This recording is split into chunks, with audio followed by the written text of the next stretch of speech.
Halo Kumaha Damang, saatnya Anda menyimak berita Bandung bersama saya Tia Anissa. Sejumlah berita menarik akan kami sajikan untuk Anda dan berikut 3 berita utama hari ini.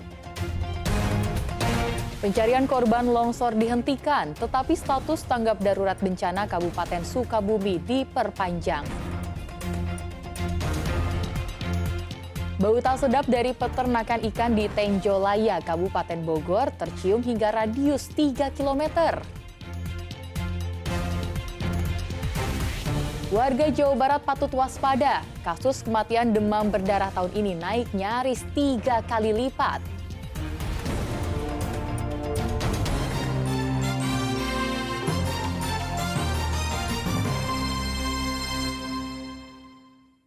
Kita ke informasi pertama. Proses pencarian korban longsor di Desa Rambai, Kabupaten Sukabumi resmi ditutup. Namun status tanggap darurat bencana tetap berlanjut hingga 17 Desember mendatang.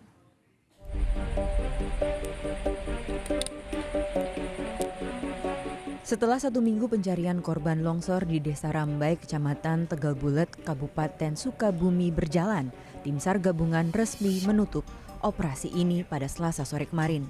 Bencana pada 4 Desember lalu menelan 2 korban perempuan, Eis 44 tahun dan Eros 80 tahun.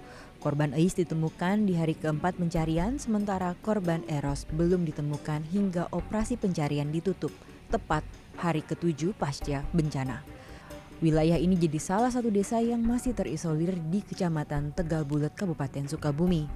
Wilayah ini jadi salah satu desa yang masih terisolir di Kecamatan Tegal Bulet, Kabupaten Sukabumi dampak dari bencana longsor.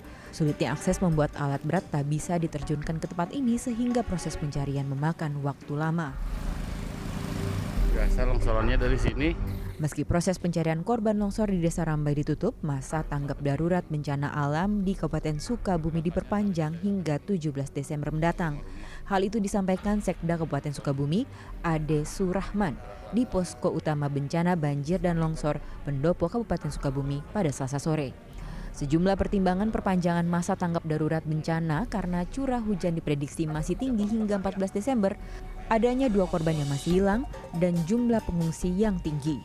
Agar bencana tak semakin parah, pemerintah daerah melakukan modifikasi cuaca. Hasil rakor bahwa ini akan diperpanjang, yaitu status tanggap darurat mulai tanggal 11 sampai dengan 17. Karena ada beberapa yang harus menjadi perhatian, yaitu yang pertama, curah hujan masih tinggi. Per 10 Desember, pemerintah daerah mendata ada 239 titik longsor, 171 titik banjir, 36 titik angin kencang, dan 291 kejadian pergerakan tanah. Bencana hidrometeorologi juga berdampak ke 14.000 jiwa lebih, 3.000 jiwa diantaranya harus mengungsi. Kerusakan rumah warga dari bencana yang melanda Sukabumi dalam sepekan terakhir menyebabkan lebih dari 5.000 lebih rumah warga rusak, mulai dari rusak berat, sedang, ringan, hingga terendam. Bahkan puluhan fasilitas umum seperti jembatan, tembok penahan tanah, pipa saluran air, dan jalan pun rusak. Begitupun kerusakan puluhan rumah ibadah, 100 lebih sekolah, hingga ratusan hektare lahan dan sawah. Ada 181 desa yang tersebar di 39 kecamatan terdampak bencana ini. Proses penanganan bencana dan penyaluran logistik kepada korban terdampak juga masih jadi pekerjaan rumah besar karena medan yang sulit dijangkau. Asep Didi melaporkan dari Kabupaten Sukabumi. Salah satu alasan tanggap darurat Kabupaten Sukabumi diperpanjang karena sulitnya distribusi bantuan. Akses jalan ke sejumlah desa yang terdampak bencana hanya bisa dilewati mobil khusus atau berjalan kaki.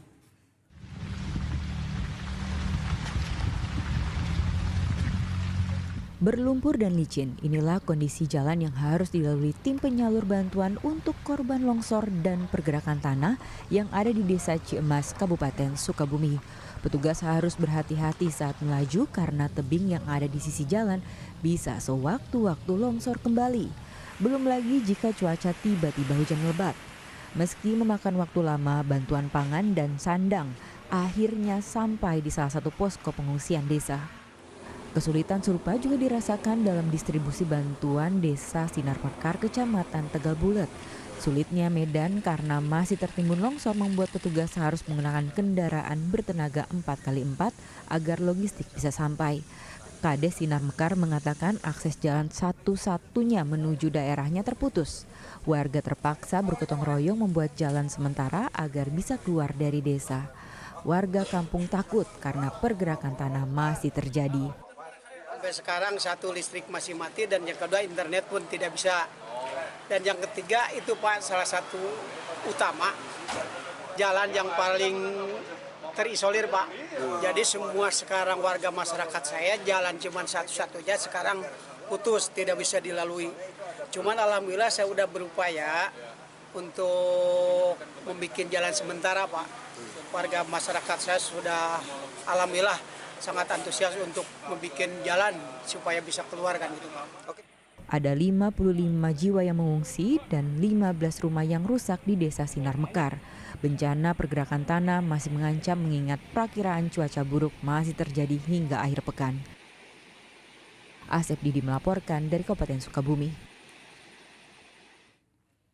Badan Nasional Penanggulangan Bencana atau BNPB akan memusatkan pos pengungsian di Kecamatan Bantar Gadung, Kabupaten Sukabumi.